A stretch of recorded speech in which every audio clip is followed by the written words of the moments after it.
أهلا بكم في حلحل ميديا 68. هنا نشارك سياستنا بكل وضوح وشفافية مع التزام كامل بالاحترام ومحتوى مفيد وآمن للجميع.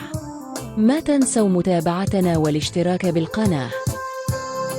Welcome to Halhal Media 68. Here we share our policy with full clarity and transparency, with complete commitment to respect and providing useful and safe content for everyone. Don't forget to follow us and subscribe to the channel.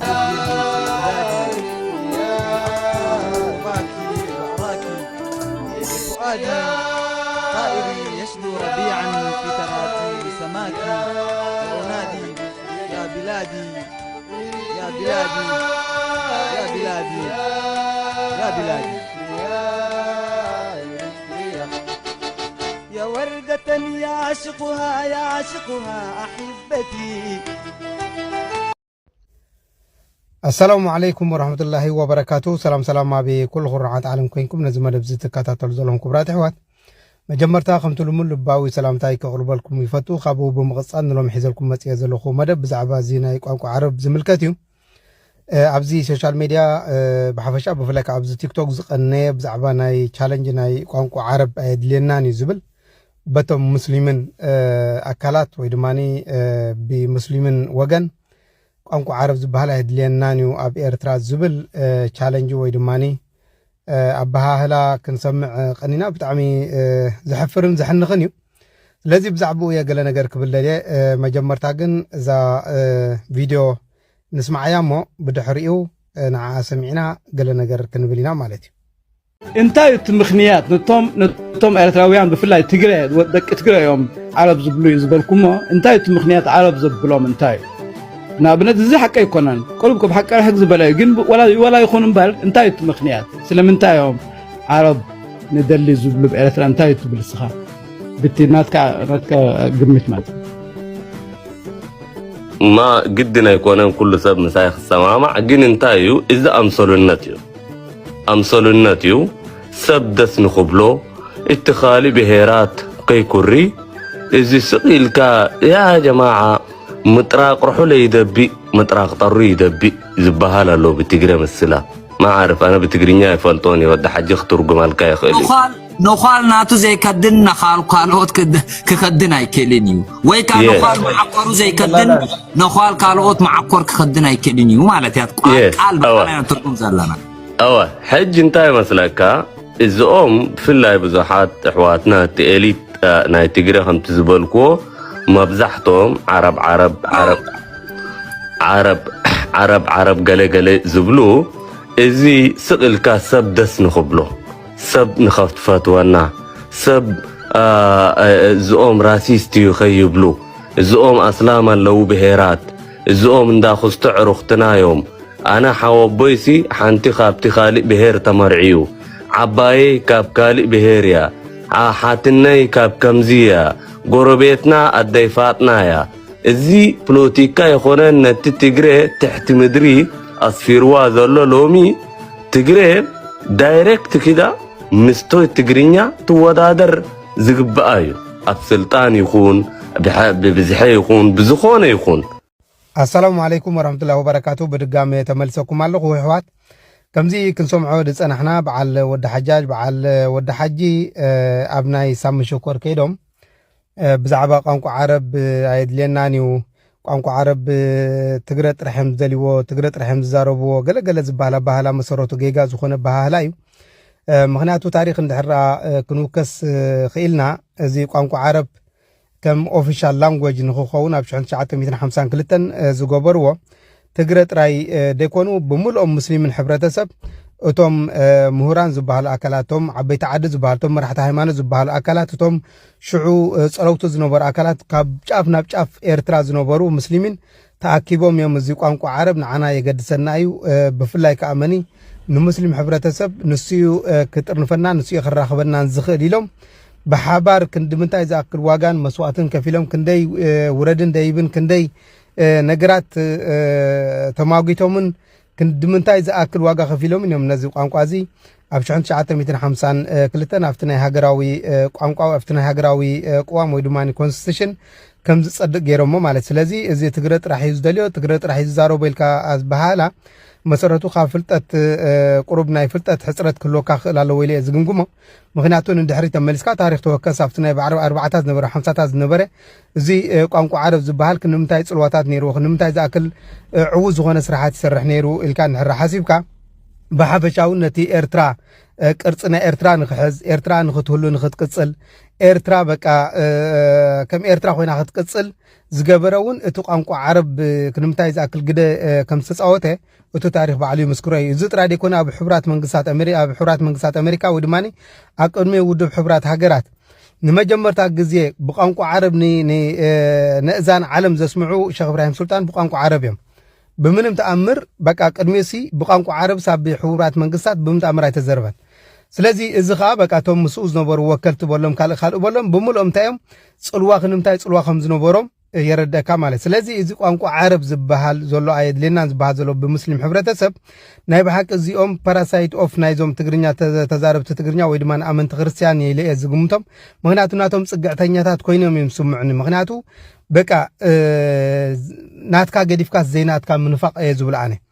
ስለዚ ትብዓትን ድፍረትን ድሕር ኣሊኩም ኮይኑ ብቕዓት ኣሊኩም ኮይኑ ትግረ ካብ ትግርኛ ተዓቢልኩም መጉቱ ትግረ ካብ ትግርኛ ስለ ተዓቢ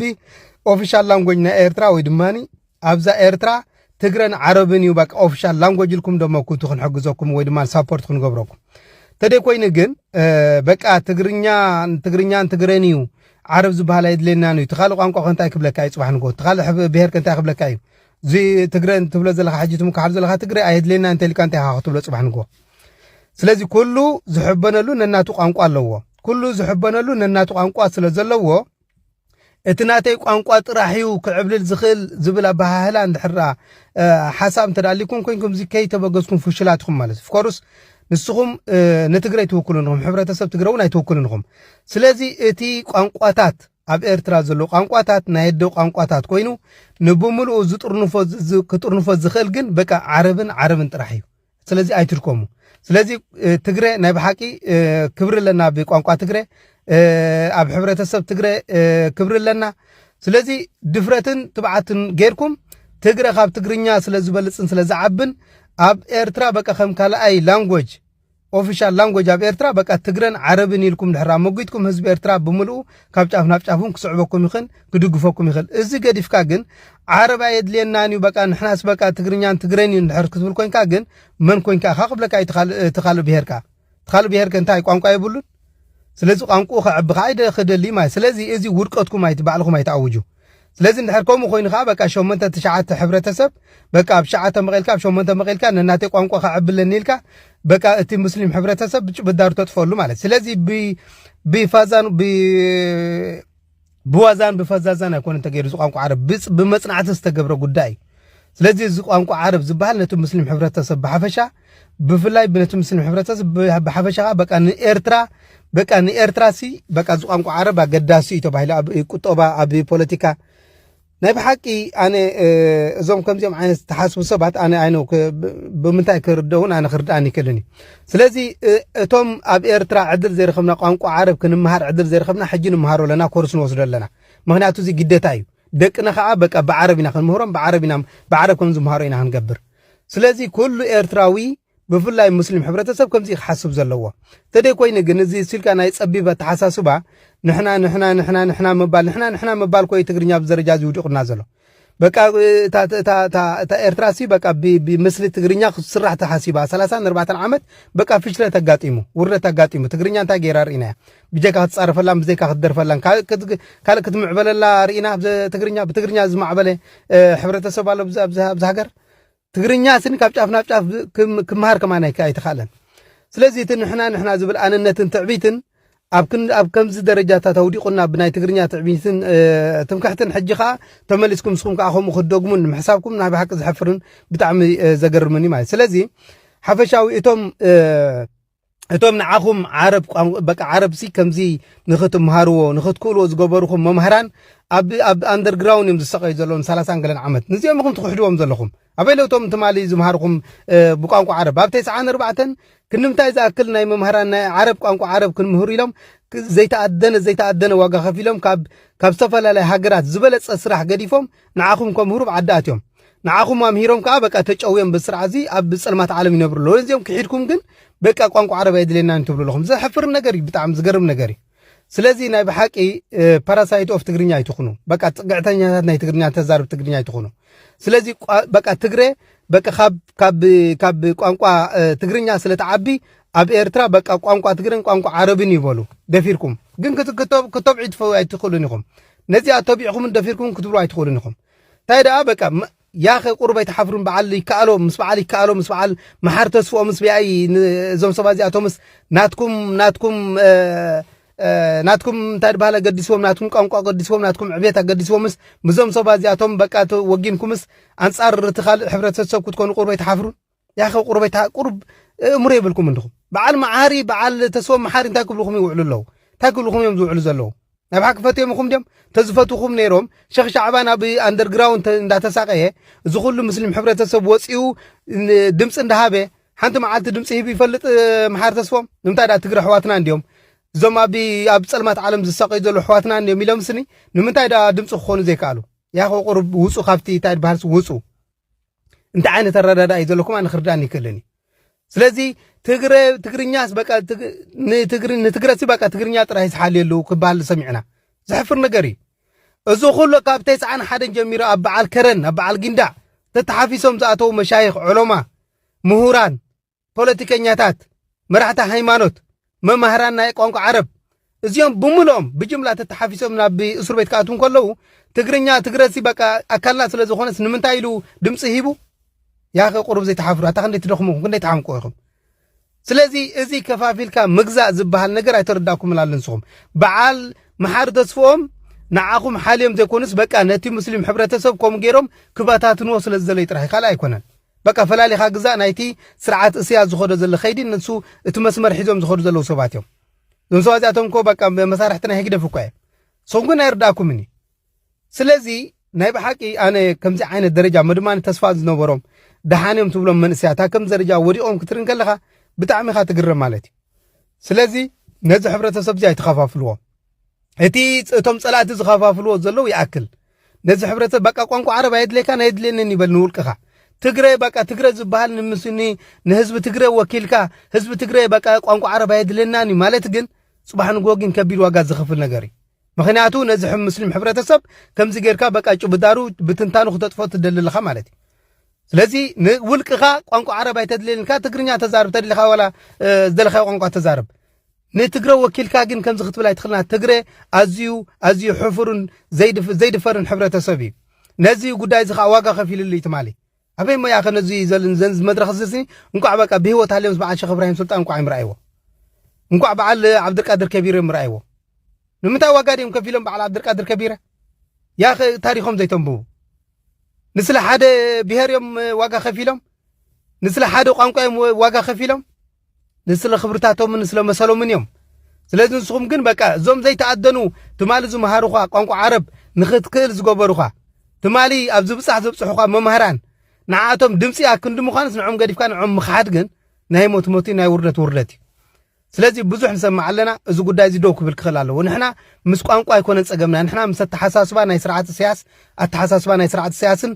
መሰልቱን ደገፍቱን እዩ ናትና ፀገም ካልእ ሽግር የብልናን ቋንቋ ፀገም ዘሎ ይኮን ቋንቋ ጽባሕ ንጎ እንድሕራ ህዝቢ ኤርትራ ንሕና ቋንቋ ትግረይ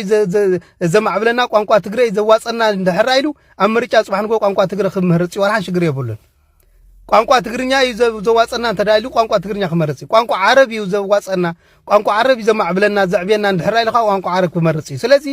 ነዚ ህዝቢ ኣብ ኮለል ኣይተንብርዎ ስለዚ ናይ ብሓቂ ኣደብ ግበሩ ልቢ ግበሩ ምዞም ጸላእትኹም ኮይንኩም አንጻር ነብስኹም ኣይትኺዱ ምዞም ዘይረብሑ ውዳቃት እልፉ ውዳቃት ተጎዝጊዝኩም ሞድማኒ ኣብ ናይ ሳሚ ሽኮር ሲ መልኩዕ ይፍለጥ ቁርፂ ይፍለጥ ድሕሪት ይፍለጥ እንታይ መንነቱ ይፍለጥ ሃይማኖቱ ይፍለጥ ኤርትራዊ ዲ ትግራዋይ ዲ ይፍለጥ ኦሮሞ ዲ ይፍለጥ ሱዳናዊ ዲ ዋላ እንታይ ይፍለጥ ወዲ ትግርኛ ዲ ወዲ ትግረ ዲ ወዲ ጀበርቲ ዲ ወዲ ሳሆዲ ይፍለጥ ምስ ዘይፍለጥ ኣካል ከይድኩም ኣብ ገዛናቱ ከይድኩም ከምዚ ጌርኩም ንኽብርታትኩም ባይታ ክተዝብጡ ዘሕፍር ነገር እዩ ስለዚ ኣደብ ግበሩ ስነ ስርዓት ግበሩ ጥራይ ክብለኩም ዝኽእል ኣነ ከም ፐርሰናል ከም ውልቀ ሰብ ማለት እዩ ስለዚ ቋንቋ ዓረብ በቃ ቀያሕ መስመር ኣብ ኤርትራ ምክንያቱ ከምቲ ዝበልኩ ኣብ ኣርባዓታት ቅድሚ ዝኾነ ነገር ኣብ ሕቡራት መንግስታት ኣሜሪካ ብቋንቋ ዓረብ ንህዝቢ ዓለም ዘስምዑን ዘድምዑን ሼክ ኢብራሂም ሱልጣን ብቋንቋ ዓረብ እዮም ብቋንቋ ትግርኛ ኮነ ወላ ብቋንቋ ትግራይ ኮነ ስለዚ ዘረባ አንዊሐ ማዕለሽ እዚ ጉዳይ እዚ ናይ ብሓቂ ሰባት ኣይተፈናጭሉ ሰባት ኣይተባታትኑ ዓቕምን ብቕዓትን ድሕራ ዘይብልኩም በቃ ተጸጊዕኩም ኣገዛኹም ከፈሉ ስለዚ እዚ ሕብረተሰብ እዚ ካልእ ይኣኽሎ እቲ ወሪድዎ ዘሎ ወፃኢ ይኣኽሎ እቲ ዝወሪድዎ ዘሎ ሓደጋ ይኣኽሎ እቲ ወሪድዎ ዘሎ ሽግር ይኣኽሎ ካብዚ ሰጢምዎ ዘሎ ካብዚ ኣትይዎ ዘሎ ዓዘቕቲ ከነውፀይና ትናትና ቃልሲ እምበር መሊስካ ነቲ ኣትይዎ ዘሎ ዓዘቕቲ ካልእ ዓዘቕቲ ከተምፅኣሉ ነቲ ወሪድዎ ዘሎ ሽግር ካልእ ሽግር ከተምፅኣሉ ድቃስ ኣይትስኣን እዚ ዳሞ በቃ እቶም ፀላእትና ሲገብርዎ ኣለዉ እንዲኦም እንታይ ካባኻ ዘድልየና ነገር ኣሎ ፀላእትና ኮ ይገብርዎ ኣለዉ 24 ሰዓት ብዛዕባኡ ክፍሕሩን ብዛዕባኡ ክኣልሙን ኮ ይሓድርሎን ዝሕብረተሰብ ጌና ክበታትንዎ ጌና በቃ ውሽጢ ኣትዮም በቃ ከም ታድባል ክብትንዎ ስለዚ እንታይ ፍልልነት ኣለካ ንስኻ ካብ ፀላይ ስለዚ ዞም ከምዚኦም ዓይነት ኣካላት ሰባት ናይ ብሓቂ ተደኣ ናይ ብሓቂ ብቕዓትን ትብዓትን ተዘይብልኩም ነዚ ሕብረተሰብ እዚ ክትቃለስሉ ነዚ ሕብረተሰብ እዚ ጎኒ ክትኮንዎ ድምፂ ክትኮንዎ ነዚ ሕብረተሰብ እዚ ኣብ ሓደ ኣካል ከተምፅኦ ኣብ ሓደ መስመር ከተምፅኦ ብቕዓትን ትብዓትን ተዘይብልኩም ኮንኩም በቃ ዓሪፍኩም ተቐመጡ ብገዛኦም እንታይ ኮለል ዘብል ኣለኩም ስለዚ